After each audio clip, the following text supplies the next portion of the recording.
Depression itself is a mental health disorder characterized by persistently depressed moods or loss of interest in activities that you usually are interested in, causing impairment in daily life. Depression for college students is different though.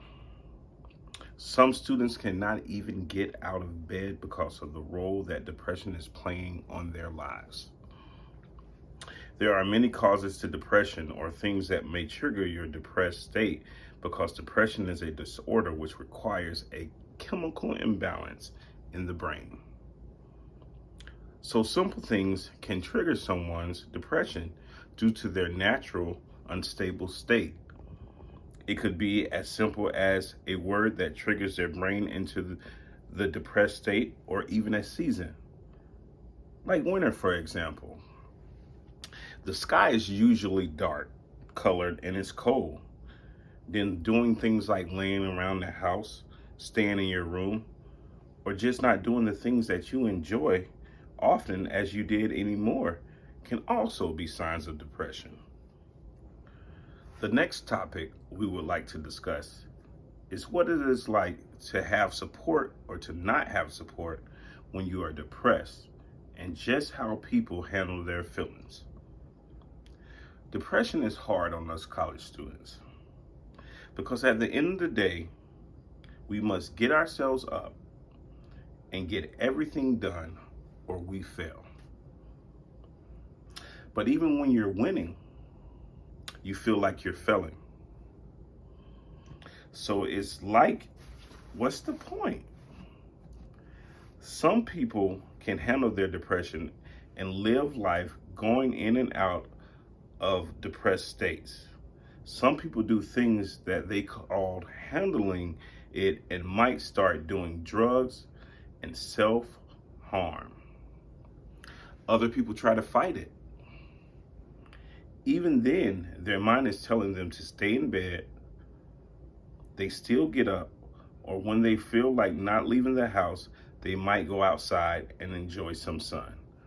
But everyone operates different. Like college students, for example, some people, it affects them very bad. They might be in school and have jobs and are depressed.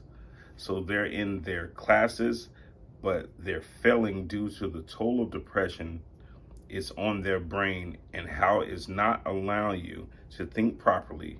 And they go to work, but they're moving slower or just aren't as happy looking as they usually are, especially if they don't really have any support. Because when you are depressed naturally, you already feel alone. Other people can go through out their day problems at home behind closed doors just because they might think if they act okay, they can trick the mind into thinking they're okay. But in both situations, if you have even a little bit of support, it kind of gives you a little push, even if it's not much. College students do suffer from depression. A documentary on YouTube that showed about 6 different college students experiences depression. A lot of the students had the same symptoms, like they would go back into their rooms and just think to themselves that they don't want to be there. Meaning on earth just isn't the same anymore. Some of the students more so just felt tired all the time, and the lack of motivation to do things they love to do.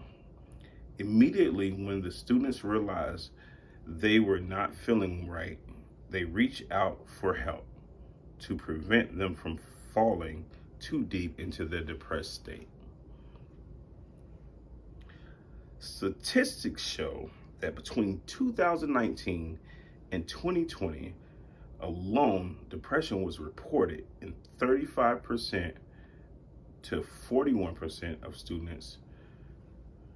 Realize those are how many students reported it. Many students do not think they are strong enough to report themselves being depressed. So there was most likely more than just a max of 41%. There are many ways for us college students to get help.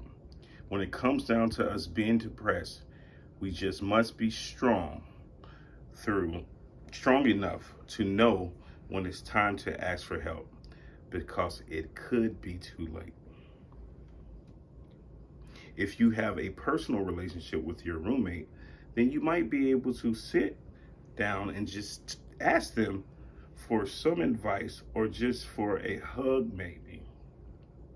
Of course, if you feel like you can't talk to your roommate about your emotions because they might try to take advantage of you because they know you aren't at a full potential emotionally, then you could always talk to your room advisor. You are always able to go to your advisor about anything, and it would stay between you, unless, of course, you might put yourself in harm's of the conversation was inappropriate. Some teachers will even attempt to really engage with their students at times. And if you have one of those teachers, then you know you should be able to talk to them because they care about your well-being. Because you're not really succeeding in life if you don't feel well mentally. Other students might still be friends with some people from their hometown that they were close to, so they know they're able to contact them and help themselves think straight. Then, of course, you could always reach out to a suicide hotline and start up counseling afterwards.